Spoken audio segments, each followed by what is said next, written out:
All right, welcome back. As we all know, the New York City mayor's race is in the news, lots of controversy, lots of shock, if you will. Mm. Someone with such far, I like to make the joke, it's not a joke, but I'll say it. It's just shocking to me that a socialist may be the next mayor of the leading financial capital city of the world, New York City. Latest polls show that Zoran Mondani has 48% of the voters. Andrew Cuomo has cut the lead to 32%. And Republican Curtis Sliwa is at 16% if he would drop out. And he says he's not. Joining me at this time to give us some perspective and context and what's going on there in New York City is a New York City City Council candidate. She's running for City Council in New York City as a Republican candidate. Let's welcome Alina Bonsell. Alina, good to have you with us. Thank you. I'm happy to give you my opinion. I've been in this race now since March. And when I started, things looked very, very different. The world never heard of a man named Zoran at this point, and neither did I. I actually learned his name for the very first time at one of my very early events in mid-April, and I had no idea there was anybody on the ballot other than Sliva Como.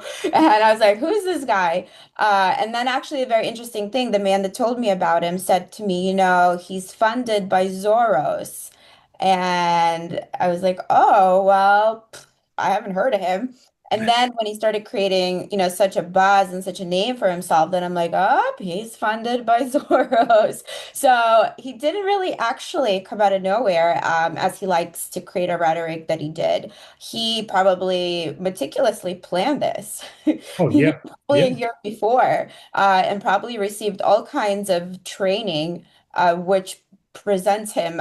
I've been taking actually now that I'm running, right? I've been working on becoming a better speaker and, really refining things, for the media and stuff like that. And everything now that I'm very aware of that you need to do to appear well and present well.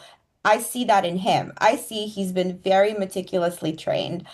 So this did not come out of nowhere, and he's taken not only New York City by storm, he's taken the world by storm. This entire summer, I had friends in other countries sending me messages that the papers in Europe are talking about him. The Yeah, of TVs course. in Yeah. Europe are talking. It's insane. The financial capital of the world, New York City, America's largest city. Do you think it's inevitable that he wins?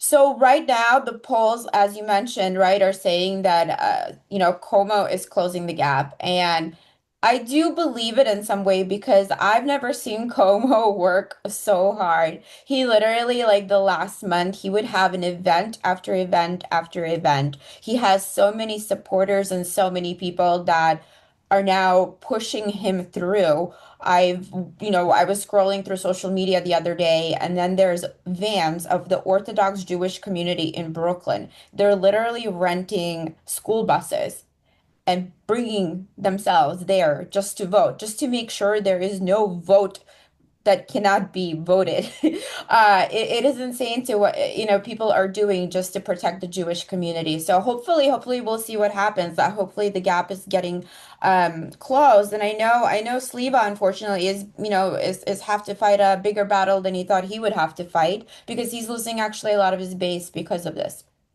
Yeah, and you're right when you mentioned a Jewish vote. I would see that. I mean, I don't know what the demographics are, but I do know that New York City has a large Jewish population. You would think they would come out in strong numbers and be 100% in favor of Cuomo. Uh, do you think? I don't know if you're there in New York City. You are a political candidate. Mhm. S- Are you hearing any rumbling, anything through the grapevine as I to mean, I'm in the trenches. I'm outside. I'm with voters, and I am hearing that a lot of voters that really wanted to support Sliva, vote for Sliva, they're very torn. They're very upset. but they feel they don't have a choice. They have to vote for Como. So I am seeing a lot of lost votes for Sliva now going to the Como bucket. And actually, in front of me, I'm campaigning. I'm running on the Upper East Side. So I have the 58 to 96th Street, east of 3rd Avenue, mostly district. And I'm at the Wagner Middle School poll side. And there was a Jewish mother, her daughters go to yeshiva.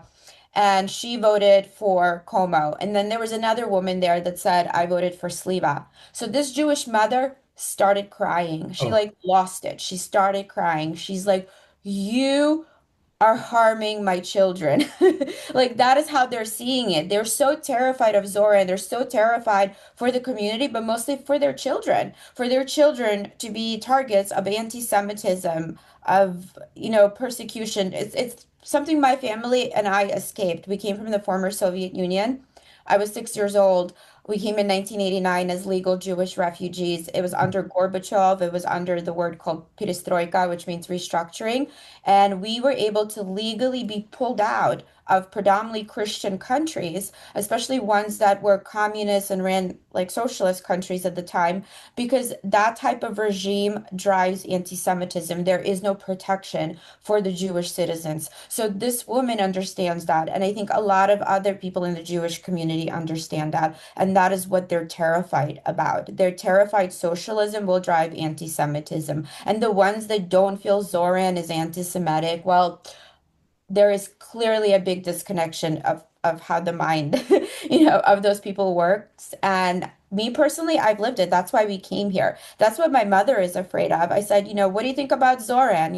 I was curious. She lives in this Russian community in Brighton Beach with all the other immigrants that came, the last 20, 30, 40 years. And she says, I'm not really afraid of socialism. I'm not afraid of government stores. I'm not afraid of all this. It's not great. It causes a lot of corruption, a lot of underground markets, scarcity in the food supply, but that's not what we're scared of. We've lived it. We're used to it. We could get used to it again. But what we're all terrified about is the rise of anti-Semitism and, and safety. quite a remarkable background you have, Alina. I was not aware of that. Um, do you have any feel for whether or not Sliwa, he says he's not going to drop out, but do you have any feel from what you're hearing on the grapevine if he may indeed drop out? So he's losing so many voters. And I don't know if you caught up to the news, but recently Ina Vernikova, who is a city council member, a Republican one in Brooklyn, initially she endorsed him. And she, like many other people, had to change a position, right? It's nothing personal. It's because there's just such a large gap between Sliva and Zoran, and Como is the only one. And it's what I hear a lot. People are not fond of Como. He's done some things that they feel, wouldn't make him a great candidate, but it's kind of what choice do they have? Right, And so right. Ina pulled her endorsement and switched it to Como. And it's causing a lot of commotion right now in the Good. Republican Party. I saw a very, upsetting petition that's going around that's saying that she should be released, that she should relieve herself from council because she's a traitor.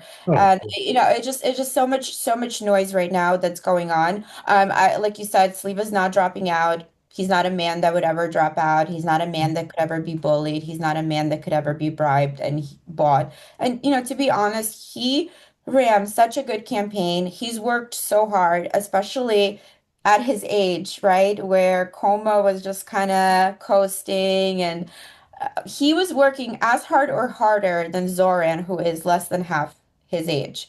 And I could have built, it's unsettling how things went sideways and how unfair, and hurt Sliva must be feeling after all the effort that he's done. And he could have actually had a real chance if things didn't go this awry.